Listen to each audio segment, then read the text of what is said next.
You sure, okay? Welcome to your favorite Tennessee Titans podcast, Tennessee Titans Weekly. Jacques. Hawk! What's up, folks? What is good? Good evening to everybody, or good morning, whatever time it is your way. As you all know, Jacques, man, we're here. Of course, the Titans lost to the LA Chargers in a very close game, 17-14. So Jacques and I have been really talking a lot, man, ever since the game. We've seen in the media, Jacques, about we need a spark, right? Isn't that all you've heard, Jacques? Yep. We need something. Sparks. Yep. Would you all agree that we need a spark? We definitely need a spark. Mm-hmm. And so, Jacques, I kind of had to look at this, bro. Mm-hmm. I said, Jacques, we got to do a show on this, bro, because it's itching my scalp, and I have no hair.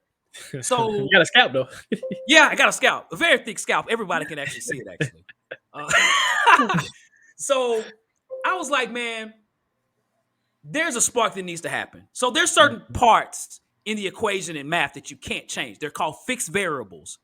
Wide receivers, you can't change. We got who we have. There ain't no free agents out there. We outside him. It ain't happening. We got 3 games left to go in this season. The offensive line is what they are.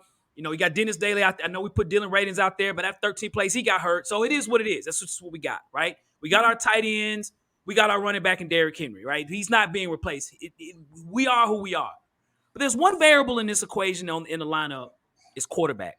There isn't 2 or 3 quarterbacks on the field. There's only one. Now, I'm going to give a major shout out to Ryan Tannehill because he is a tough son of a gun, okay? I literally thought he got his ankle broke the way Khalil Mack made the tackle. He put his kneecap in his ankle bent like this, and he already had an ankle problem. And so, he got carted off. And the only reason he got carted off because, from the sideline to the locker room was just too far. That's what he said. You know what I'm saying? I get that. And he came back onto the field, gave a valiant effort. Like, Ryan Tannehill's a tough dude, okay? But when you talk about a spark, right now, Ryan Tannehill's like at 40%. He can't run at all. And when he's in the pocket, he's getting sacked at a high number, right? Sometimes it's the offensive line's fault. Sometimes it's him. He's holding the ball too long. I mean, he's out there playing on a broke ankle. I don't know how many shots that he's taken of cortisone in his foot, but he's not the same right now. And he's elevated already to where he's at, okay? Tannehill's been great here.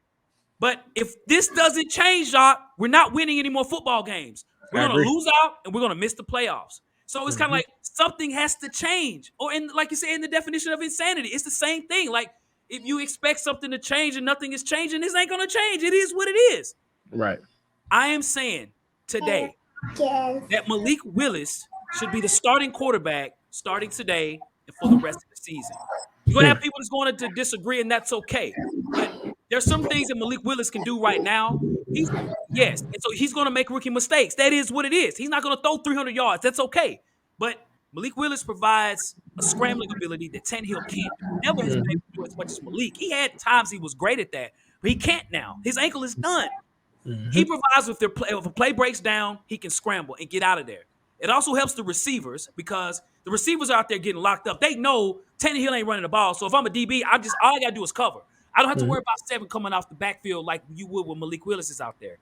Now as a DB, you got to respect him. You got to respect Malik Willis running out on the field, just like a lot of successful quarterbacks out there today that can run. Patrick Mahomes, even Justin Fields, even these younger guys can run. Even Trevor Lawrence can run at times, right? Trevor Lawrence. Josh Allen. Josh Allen. Yep, Josh Allen. All these guys can run, right? They have that ability. Joe Burrow, they have that ability. So Malik Willis, he doesn't want to run. You can clearly see that. But if he has to, he will. And so you have to respect that. And right now, against our offense, we scored 14 points. The most points we've scored all season is 27. We're one of the worst scoring offenses in the league. Something has to change. I think by putting in Malik Willis, it gives you that option to run, right? And against Kansas City, if you all can remember the Kansas City Chiefs game, though Derrick Henry didn't run much at all in the second half, Derrick Henry had 18 carries, was well over 100 yards. It was some of the easiest runs I've seen Derrick Henry ever have because you had to respect Malik Willis. When the RPO was being ran, or when Malik Willis was running the offense, Kansas City had to respect the run game. And at times where they thought Derrick Henry was getting the ball, Malik had the ball, or vice versa, which got the pressure off Derrick Henry, even on the offensive line, of everyone just thinking it's going to be Derrick Henry running the ball. That's it. But now you got another option, another guy who can run the ball, and it's kind of like, okay, we got to respect that. Malik Willis, right now, Derrick Henry's our best player on offense, and it's not even close, right? And Chig he's starting to step up and things like that. But even on the few throws, he was 3 for 4 against the Chargers. Even those throws he had against the Chargers, he threw it pretty well. You know what I'm saying? In limited time. But we need a spark. A spark a lot of times is an athlete. Just get out on the field and just make athletic plays. Malik Willis knows the plays. He's not out there struggling, not knowing the plays. He knows the plays, and I see that. And I even saw Mike Vrabel sort of give him some support today. And I was like, hey, I really think that Malik Willis should start at quarterback for the rest of the season because something's got to change. If not, we're not winning any more games. And two, I think Coach Vrabel, maybe this game, but I do think that he's going to end up starting. And I think Mike Vrabel's going to say he right now provides us something. We got to do something different. Now, he ain't heard nothing, no inside scoop. That's just our thoughts. But I think the Titans should start Malik Willis this week and for the rest of the season to provide something. We need a spark, Jacques. So I had to say that, Jacques. It is what it is, bro. What's your thoughts, bro? So, I mean, I agree, man. Let me say this. I know I've seen a lot of people, well, some people, and I can't say a lot, but some people on Twitter talking about he's not ready, right? And when you hear the word ready, what rookie is really ready, right? And you have a small percentage of rookies that can really come into the NFL and pick it up just like that, right? And a lot of the time, those become Hall of Famers: Deion Sanders, Peyton Manning, John Elway, Tom Brady, right? Those guys, it caught on. We've never had nothing like that, right? We've always had to have projects. We've always had to have people come in and kind of pick it up like that, right? They don't pick it up like that. So again, you on your job, right? If you start a new job tomorrow and they say, hey, such and such, we want you to come out here and do this, and this, right? And you sit back, you're like, okay, well, you gonna give me time to learn, right? What if your job or the people around you was like, well, we expect him or her to come in here and you better know it right now. You better know everything right now, because if you don't, you stink. What type of sense does that make? Right? Any logical job or logical career path is going to say, hey, we're going to give you some ramp up time, right? Ramp up time might be 6 months to a year, but it's on you to pick it up how fast you can pick it up, right? You can take that year ramp up time and turn it into 6 months, and all of a sudden you already done picked up everything. Takes people sometimes longer. So when I hear, oh, he's not ready. What rookie's really ready, right? Took Josh Allen, what? Maybe a good 2 years to get like where he needed to be, right? Lamar Jackson is a freak. He's a freak athlete. He just knows how to run, right? He came in kind of just blazed just like that. But still, he needed to learn the game to get ramped up. You always hear second players coming that second year, hey, the game slows down. What Vrabel, and to allude what you said about the press conference that Vrabel had earlier, he gave Malik props. He said, this is the most I've seen him ready out of this whole year. He came in ready. Like, he came in ready. And the throws that he threw were dope, right? The thing is, the penalties killed you. If you didn't have those penalties, Malik probably would have led you down the field. You probably would have got a field goal or scored another plus, because it's the 29th ranked defense. When he took off and ran like that, I said, no. If you would have left him in the game, I would have had confidence. He could have, it would have clicked for him, and he would have became naturally a natural athlete, right? They tell him don't do certain things, but he would have naturally said, okay, my instincts don't come in here. I'm just going to do what I do, right? So I agree with you. We need to start this young man, and because we need to, one, see what we have in him, right? We need to know, because everybody keeps saying, well, he ain't the guy. How can I judge somebody off of 2 to 3 games that he barely even had in the regular season? How can I judge him off of that, right? I can't judge him off of that. I can judge Kenny Pickett, who's been playing most of the season, right? I can't even judge Desmond Ridder. He had his first start yesterday. He did okay, right? I can't judge that. The San Francisco kid, Brock Purdy. You said who? Brock Purdy. Yeah, Brock Purdy. Mr. Irrelevant is in a perfect situation because he is a competent coach that there's an offensive-minded guy that can put him in the best positions to succeed, and they got better players around him and a better offensive line, so he doesn't have to do too much stuff to do the stupid stuff to do it. But he'll have a rookie moment, right? Sometimes I don't get this where some people are like, well, he needs to come in right away and learn how to do. No, you don't. You're a rookie. You're a rookie for a reason. It's a learning curve. And when you learn, that's what you need to do. So these 4 games or 3 games or whatever we got left, let them get in there and learn, right? I would specifically do it for Houston in the Cowboys game because that way it gives Tannehill enough time to get to heal up, right? Because once he heals up, then you can say, okay, we ready. He's ready for Jacksonville. At that point, you say, hey, Tannehill, do your thing, because Tannehill's hurt on his plant foot.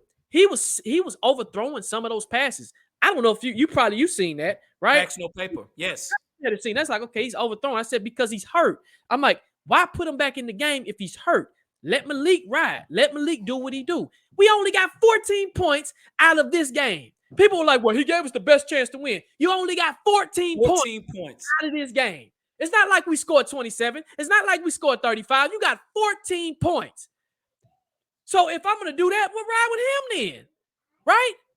You already calling a bogus game anyway, Todd Downing. So ride with him. He gives you the best athletic ability to win the game. Him and Derrick Henry on the field at the same time. Those two are athletic. Tannehill is not athletic right now. And if anybody wants to debate that, let's do it. Let's do it. Because his ankles, like you said, Hog, I think you said earlier, it's with tape and string. He got one more time, man, and they're going to break that man's ankle. His ankle's going to be looking like this. You don't want that to happen. You want to preserve him. You want to make sure he's ready for the playoffs if we do go to the playoffs, right? Because, quote unquote, he gives you the best chance to win you a playoff game, but he hasn't done it yet, really yet, right? Facts. So, like you said, we want a spark. We want something new. We want something fresh. Not no knock to Tannehill, but again, you're injured, son. Go sit down. I'm going to say this, Hawk. I know you said you think Vrabel's going to start him. Vrabel already said if Tannehill's healthy, he going out there. It don't matter. It don't matter. It don't matter if that joker, he's cutting the circulation off to his foot. He going to be out there.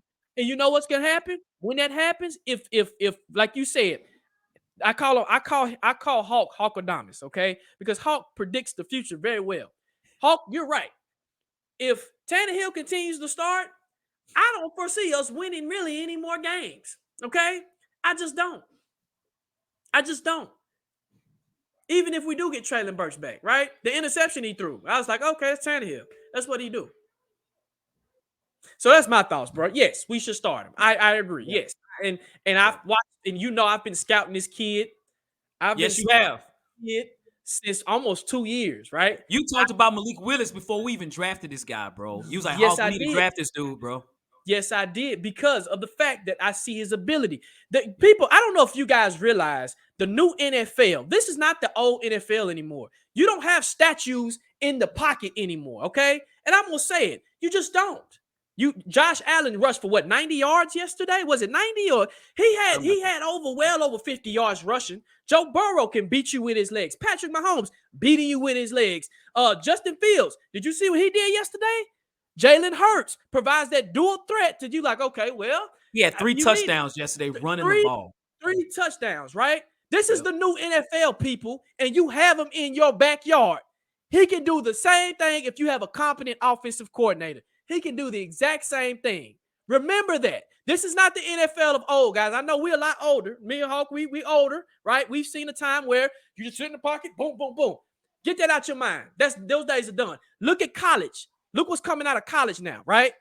Majority of those quarterbacks are dual threats. They're dual threats, okay? That's dangerous. You can throw now. You can run too. Do you know how Justin Herbert? Justin Herbert's another one. People, he can't run. No, that joker can run too. So yes, we're gonna start him. Absolutely. Yep. With a lack of offensive talent, you got to put the best talented players on the field that can make plays right now at 100%. Right now, Tannehill doesn't provide that at the moment, man. So that we got to do something's got to change. We're not making the playoffs. So, But hey, we appreciate you all listening in on our show. We'll definitely do a post game of the Chargers Titans game. We hope you all have a great rest of your day. And as we always say, Shaw, facts. No paper.